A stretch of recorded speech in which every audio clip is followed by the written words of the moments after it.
It's a business built on numbers. And in this 140,000 square foot facility, the numbers are impressive. We probably print about 400 million tickets a month on this press line that you're seeing here.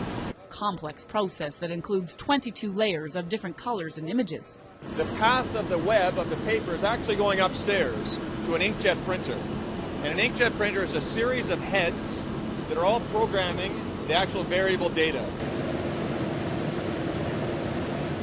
But in the end, only a few winning tickets. We're the second largest supplier of scratch-off tickets in the world. It started here in Winnipeg.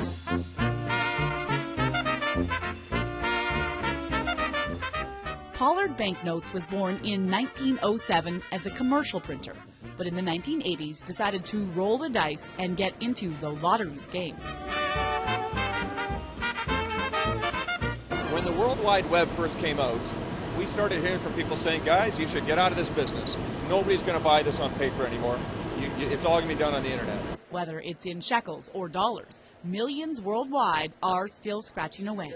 MH is Mifal Hapayas, that's Israel. With 12 billion tickets printed in their 5 North American plants per year.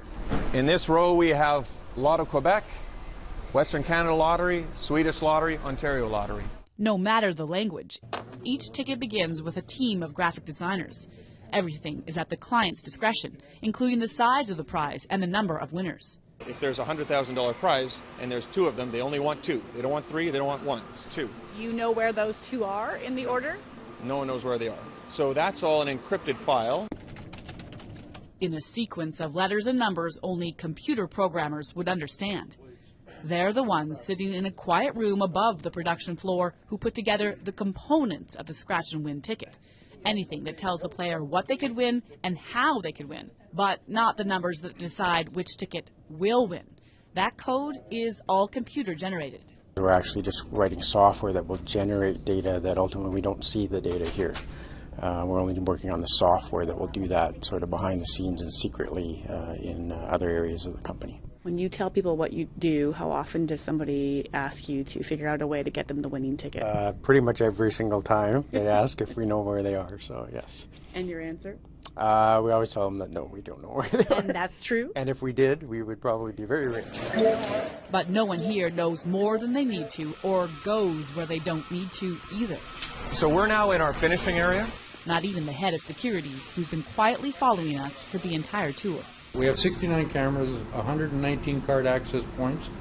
All our IT sections are actually protected by devices that require a PIN number and a card. Any employee who has access to all the areas? No. They want to make sure nothing is going out or getting in. We're checking opacity. In another corner of the building, there's a team dedicated to making sure each ticket is impenetrable. We're taking the ticket and going from behind to see if we can see data. How many tickets do you test a day? We test every roll of everything we produce. With 8 kilometers worth of tickets in every roll. In the early days, it would be very simple. They would take a high-intensity light and they'd shine it up against the ticket.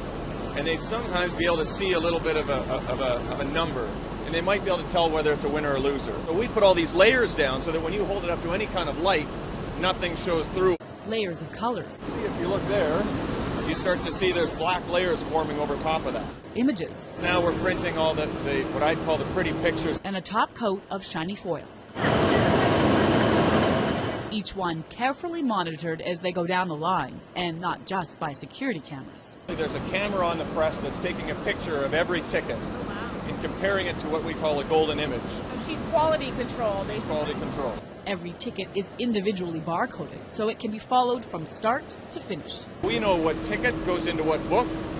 We know what book goes into which carton. We know which carton goes into which skid. Even as the packages slide across the conveyor belt towards the end of the line, they're being watched.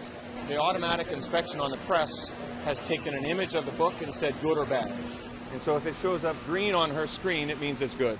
If it's red, it means it's got to be removed. Each ticket has to look the same, perform the same, offer the same possibility. Do you think most people know there's this much technology behind that scratch and win ticket? No. I don't think people have any idea, and I don't think they want to know. Which brings us to this room, the lab.